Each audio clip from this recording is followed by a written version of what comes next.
피로사회라는 이 말을 들어보신 적이 있을 겁니다. 저도 설교 때 한번 이야기를 한 적이 있고요. 사실은 이 피로사회는 제독 철학자 한병철 교수가 쓴 책의 이름입니다. 사실 원래 이 책은 독어로 써 있어요. 독어로. 그것을 한국말로 이제 번역한 겁니다.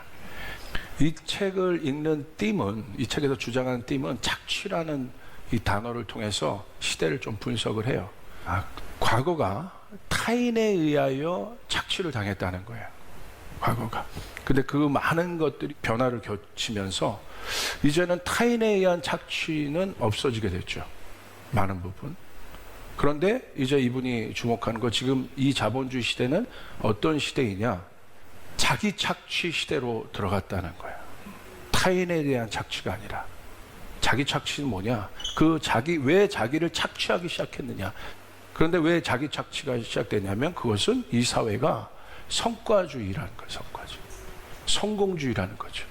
어떤 성과와 성공을 내야 하는 경쟁 시대 속에서 스스로 자기가 자기를 착취할 수밖에 없는 그런 시대 속에서 사람들은 필요하다는 거예요. 그래서 이분이 내리는 결론은 뭐냐면 여백의 공간이 있어야 된다는 거예요. 사색의 공간이 있어야 된다는 거예요. 자기를 돌아보는 공간이 있어야 된다는 거예요. 안 그러면 정말 이 책의 제목처럼 피로할 수밖에 없는 그런 삶을 살 수밖에 없다고 써낸 책인데, 그런데 이분의 분석이 반은 맞고 반은 틀려요. 반은 맞다는 건 뭐냐면 땅의 분석은 제가 봤을 때 동의해요. 맞아요. 그러나 영적인 분석은 없습니다. 이 맥락을 가지고 제가 똑같이 우리의 신앙생활 가운데 한번 적용을 해봤어요. 제 안에 있는 궁극적인 질문, 저를 향해서 던져지는 질문은 그거예요. 뭐냐면 나는 마르다인가 마리아인가? 나는 지금 일을 하고 있는가, 하나님을 예배하고 있는가? 굉장히 중요한 질문이에요. 그러니까 하나님을 믿는 사람들이요, 보세요. 하나님의 말씀이 어느 순간부터 우리를 억누르는 어떤 것이 되어버렸어요. 그러니까 하나님의 말씀을 듣는다는 것 자체가 굉장히 부담스럽기 시작했어요. 그냥 내가 교회 오는 것 자체는 내가 뭐 종교적 양심도 있고 하니까 그거는 괜찮아요. 그건 괜찮은데 뭔가 이제 본격적으로 내가 이 말씀을 지키며 산다는 것 자체가 내 안에 심각한 부담이 된 거예요. 성경에서는 그것을 뭐라고 얘기합니까? 율법이라고 얘기하죠. 그 바리새인들 보십시오. 그 율법에 눌려 있지 않습니까? 의무감만 남아 있잖아요. 하나님 앞에 나가는데 그 속에 기쁨은 없습니다. 그러니까 자기가 어떤 존재입니까? 그러니까 바리새인들은요, 궁극적으로 종교인들은 자기가 누군지를 몰라요. 그냥 단순히 하나님의 말씀을 이 말씀을 그냥 수행하는, 감당하는 어떤 존재로 보여질 뿐이에요. 그러니까 바리새인들의 마음을 보십시오. 겉은 하나님을 경배하고 예배하는 존재인 것 같고 그렇게 보이지만 속은 회칠한 무덤처럼 죽어 있잖아요. 예수님은 그걸 본 거예요. 그 속을 본 거예요. 자, 이에 대해서 바리새인이 예수님께 질문해요. 예수님이 성경을 풀어주시는 관점이 다른 거예요. 그러니까 예수님이 성경을 풀어주셨다는 것은 그들이 보고 있는 토라, 율법을 풀어주신 거예요. 그래서 구체적으로 예수님의 관점이 항상 다르니까 그들이 질문합니다. 예수님께. 뭐라고 질문하냐면 율법에서 가장 큰 계명이 뭐라고 생각합니까? 가장 중요한 계명이 뭐라고 합니까? 그런데 좋은 질문을 한 거예요. 어떻게 보면 그들 안에 있는 그 어떤 딜레마를 던진 것 같아요. 그런데 예수님이 그 율법의 본질을 얘기하시는 거예요. 율법의 모양이 아니라 율법의 본질을 얘기하시는데 그 본질이 바로 여러분이 방금 읽었던 마태복음 22장 37절 38절이죠. 뭐라고 얘기하십니까? 예수께서 이르시되 내 마음을 다하고 목숨을 다하고 뜻을 다하여 주 너의 하나님을 사랑하라. 할렐루야. 지적하신 거예요. 똑같이 예배하는데, 예수님도 예배하고 이 율법에 눌려있는 바리새인들, 종교인들도 예배하는데 뭐가 다른 겁니까? 모양은 똑같아요. 본질을 지적하신 거예요. 네 마음에 사랑이 없다. 사랑이 없으니까 뭐만 남아요? 행위만 남습니다. 그 행위가 결국 뭐가 됩니까? 일이 돼버려요. 그리고 예수님께서 이렇게 얘기하세요. 이게 너무 중요하다는 거예요. 이것을 잃어버리면 다 엉키기 시작해요. 꼬이기 시작해요. 묶이기 시작해요. 그래서 예수님이 이렇게 얘기하신 거예요. 38절에 이것이 크고 첫째 되는 계명이라. 그 우선순위가 뭡니까? 그 첫째가 뭡니까? 마음을 다하여 하나님을 사랑하는 것입니다. 사랑하는 거예요. 여러분에게 묻습니다. 여러분에게 하나님을 사랑하는 것이 첫째가 되고 있습니까? 마리아랑 마르다가 헷갈려요. 왜 헷갈립니까? 마리아도 예수님을 바라보고 마르다도 예수님을 바라보았어요. 그런데 뭐가 다른 거예요? 그 비유를 통해서 예수님은 뭘 말씀해 주신 거예요? 마리아는 일이 아니라 예수님을 택했어요. 그러니까 마리아는 뭘 상징하냐면 빙을 얘기하는 거예요. 존재로서의 사람을 얘기하는 거예요. 근데 마르다는 어떤 존재예요? doing하는 존재예요. 그러니까 그 공간 안에 있긴 있지만 예수님이 첫째가 아니라는 거예요. 일이 첫째가 돼버린 거예요. 그런 마르다의 마음은 불편해요. 행복하지 않아요. 우리의 삶 가운데 왜 행복함이 없을까? 근본적인 행복함. 하나님 믿는데도, 예수님을 아는데도 여러분 가운데 기쁨이 있습니까? 근데 언제부터 이 기쁨이 사라지기 시작하냐면요, 일이 될 때 기쁨이 사라져요. 그런데 여기에 아주 중요한 영적 원리가 있다는 것을 제가 발견했어요.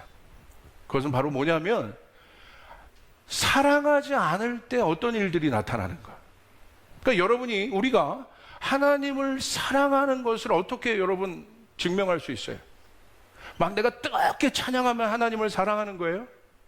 내가 막 통성기도를 하면 하나님을 사랑하는 거예요? 성경에는 그것이 하나님을 사랑하는 것이라고 정의한 것이 없어요. 그렇다면 내가 하나님을 사랑하지 않는다는 건 뭡니까? 교회 안 나오면 하나님 사랑하지 않는 겁니까? 그러지 않아요. 교회가 없는 곳도 있는데요, 저기 선교지에는. 그게 아니에요. 무엇입니까? 여기 사랑의 원리인데요, 이거는 어디에도 적용해 봐도 돼요. 왜 예수님이 하나님의 율법을 부담스러워하고 있는 바리새인들에게, 종교인들에게 하나님을 사랑하라고 얘기했냐? 그것이 솔루션이라고 얘기했냐? 왜 그렇습니까? 왜 그들이 그렇게 묶여있는 삶을 살기 시작하느냐? 하나님 앞에 나갈 때 두려워하고 부담되는 삶을, 그런 신앙을 갖기 시작했느냐? 왜 그러냐면 그들의 마음 안에 있는 동기, 그것을, 하나님의 말씀을 지켜야 되는 동기가 사랑인데 그 사랑이 식어진 거예요. 엔진이 꺼진 거예요. 엔진이 꺼지니까 동력을 얻을 수가 없는 것입니다.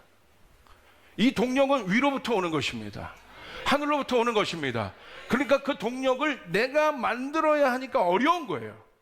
그러니까 내가 감당할 수 있는 어떤 일에 그 힘이 적용될 때는 내가 힘든지를 몰라요. 그런데 뭔가 많아지기 시작하면 과부하가 걸리기 시작하는 거예요. 그때 이제 묻기 시작하는 거예요. 내가 무엇 때문에 이렇게 달려가지? 내가 교회를 다니는데도 왜 하나도 행복하지 않지? 나는 예배한 것 같은데 내가 하나님 자체를 기쁘게 예배했던 적이 언제인가? 그런 질문들을 던지기 시작하는 거예요. 그 충돌 지점이 나타나기 시작하는 거예요. 그런데 사랑이 식어질 때 나타나는 원리는 뭐냐면요, 뭐가 나타나냐면 대체물을 만들어요. 그게 원리예요. 그게 검증의 어떤 가장 정확한 척도입니다. 사랑이 식어진 곳에 항상 대체물이 그 식어진 자리를 대체합니다. 여러분, 하나님이 우리에게 구하시는 것은 딴 것이 아니라 하나님을 사랑하는 자리로 가는 거예요. 하나님의 임재를 구하는 자리로 가는 것이에요. 이것이 크고 첫째 되는 계명이라고 하신 거예요. 그래서 여러분 십계명 말씀을 보세요. 이게 왜 중요하냐? 출애굽기 20장 3절부터 6절 우리 같이 한번 읽어보겠습니다. 시작. 너는 나 외에는 다른 신들을 내게 두지 말라. 너를 위하여 새긴 우상을 만들지 말고 또 위로 하늘에 있는 것이 나 아래로 땅 아래 물속에 있는 것에 어떤 형상도 만들지 말며 그것들에게 절하지 말며 그것들을 섬기지 말라. 나 내 하나님 여호와는 질투하는 하나님인즉 나를 미워하는 자의 죄를 갚되 아버지로부터 아들에게로 3, 4대까지 이르게 하거니와 나를 사랑하고 내 계명을 지키는 자에게는 1000대까지 은혜를 베푸느니라. 십계명은 우리에게 주신 계명입니다. 그런데 순서가 있습니다. 첫째 계명이 뭡니까? 다른 신을 두지 말라는 거예요. 무슨 말이냐면 하나님을 사랑하는 사랑이 식어지면, 첫째 계명이 무너지면 사람은요 그 속에 다른 대체물을 세웁니다. 그게 우상이에요. 두 번째, 우상을 만들지 말라는 거예요. 그것에 절하지 말라는 거예요. 왜? 나는 질투한다. 질투는 어디에 사용되는 단어입니까? 사랑하는 관계. 나 너 질투해. 하나님과의 사랑이 식어진 척도가 무엇입니까? 다른 것을, 하나님 자리에 다른 것을 둬요. 대체하기 시작해요. 혹시 우리 안에 그런 것들이 있습니까? 그것이 사람입니까? 하나님도 그렇게 대체제로 찾는 사람도 있어요. 하나님을 사랑하지 않고 종교적으로 하나님 옆에 나가는 사람들이 많아요. 하나님을 믿는다고 하지만 존재적으로 하나님을 사랑해서 만나는 것이 아니라 하나님이 대체제인데 그 예가 뭐냐면 이스라엘 백성들이 하나님의 향한 사랑이 식어졌을 때 뭘 만듭니까? 우상이란 대체제를 만들죠. 그리고 그것에 절합니다. 나는 하나님을 대체제로 지금 여기고 있지 않은가? 하나님을 대체적으로 여기는 건 뭐냐면요, 쉬운 이해로 부적이에요. 부적이 대체제죠. 붙여놔요. 가게에도 붙여놓고 집에도 붙여놓고 남편 차에도 붙여놓고. 왜 붙여놔요? 그 부적이, 그 대체제가 신통한 무당이 써준 그 부적이 지켜줄 거라고 믿는 거예요. 그런데 어떤 일도 안 일어났어. 더 어려워졌어. 그러면 어떤 결정을 해요? 무당을 바꿔요. 하나님 사이에 가로막힌 이 교회 안에 잘못된 대체물들이 너무 많은 거예요. 그것이 프로그램이 될 수도 있어요. 그것이 다른 어떤 것이 될 수도 있어요. 죄송스러운 말이지만 사랑 없는 기도도 그것이 될 수 있어요. 죄송스러운 말이지만 사랑 없는 예배도 행위가 될 수 있어요.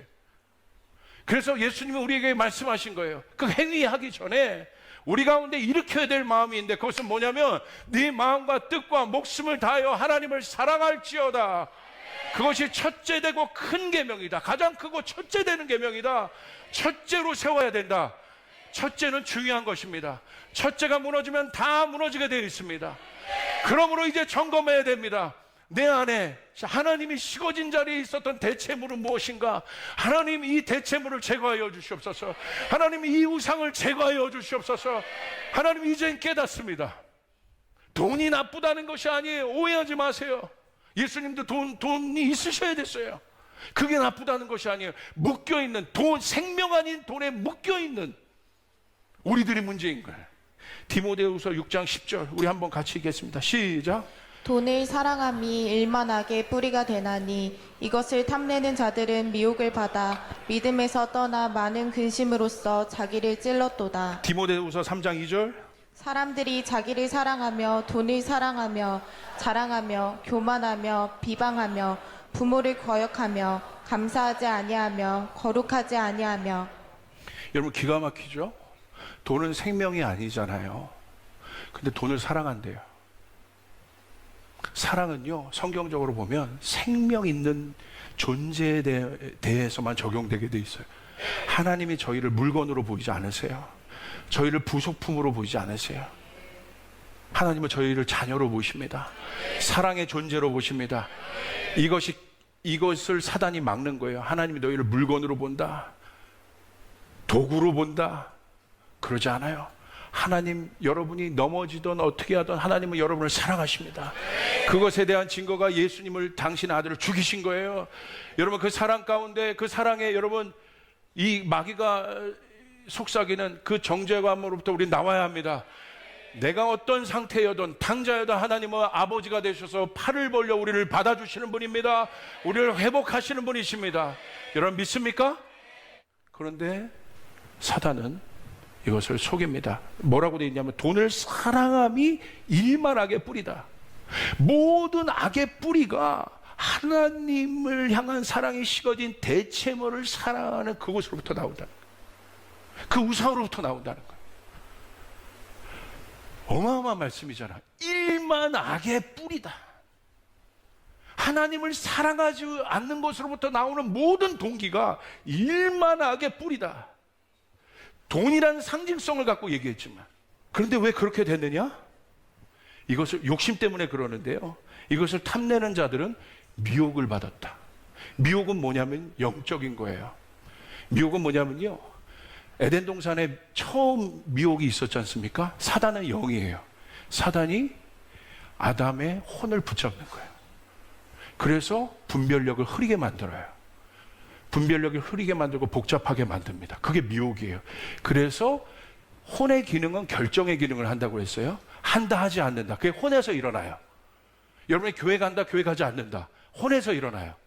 그러면 여러분의 혼이 영에 다스려져야 돼요. 할렐루야. 아멘. 여러분 믿습니까? 그러니까 그게 딱 분별이 어려워지니까 선악과 먹지 말라는데 먹잖아요. 먹었다는 것은 행위를 했다는 거예요. 행위는 대가가 따라요.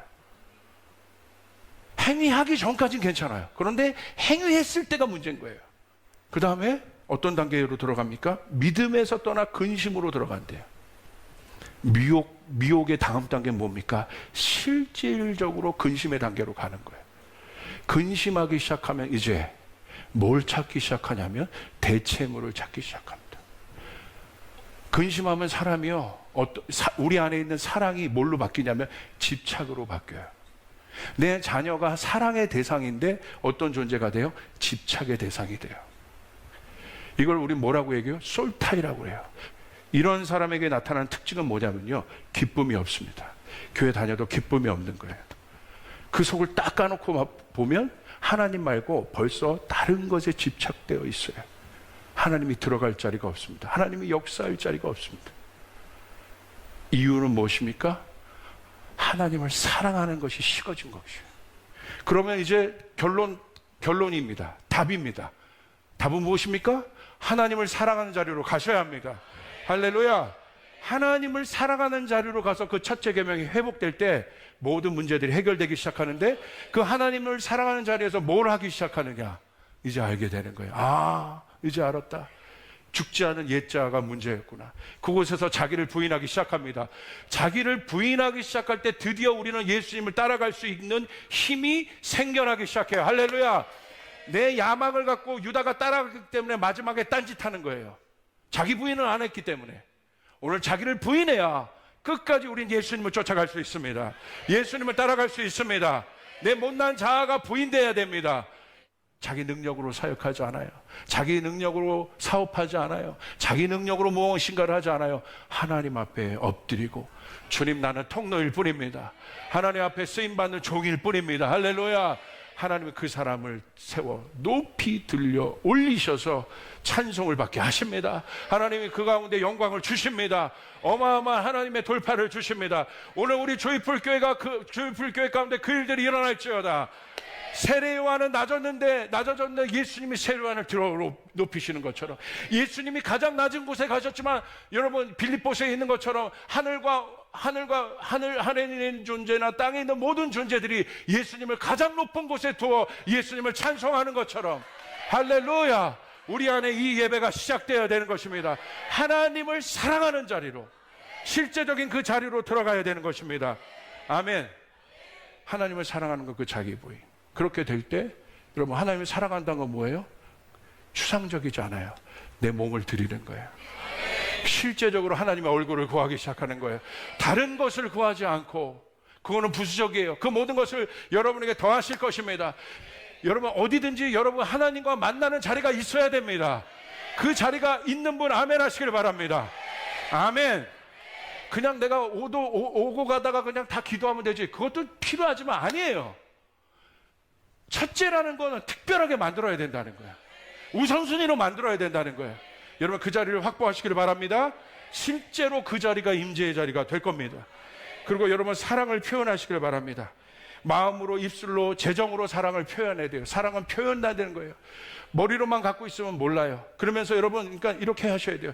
다닐 때 결을 만들어요. 내 마음에 어떤 결이 나 있나. 부정적인 얘기를 항상 하는 사람은 마음의 결이 부정적으로 나 있어서 뭔 얘기를 해도 어떤 물이 흘러가도 부정적으로 나와. 오늘부터 시작해야 됩니다. 할렐루야. 다니시면서 일하시면서 이래야 돼요. 나는 하나님을 사랑한다. 나는 하나님을 사랑한다. 나는 하나님을 사랑한다. 저는 샤워하면서도 그 고백을 해요. 나는 하나님을 사랑한다. 할렐루야. 나는 하나님을 사랑한다. 그러다 보면 어느 순간에 하나님이 내 안에 충만한 마음을 주게 돼 있어요. 할렐루야. 영적인 거는 내가 만드는 것이 아니에요. 여러분이 결정하고 선포하면 그 마음이 생겨나게 되어 있습니다. 아멘. 마음의 결을 만들어야 돼요. 그리고 우선순위를 정하고 실천하셔야 돼요. 신앙은 요행이 아닙니다. 날마다 매일 주님과 동행하는 것임을 명심하시길 바랍니다. 네 번째, 하나님을 사랑하면 모든 영역에 권위를 주십니다. 하나님을 우선순위로 첫 번째로 사랑하는 사람, 그 사람이 다윗이잖아요.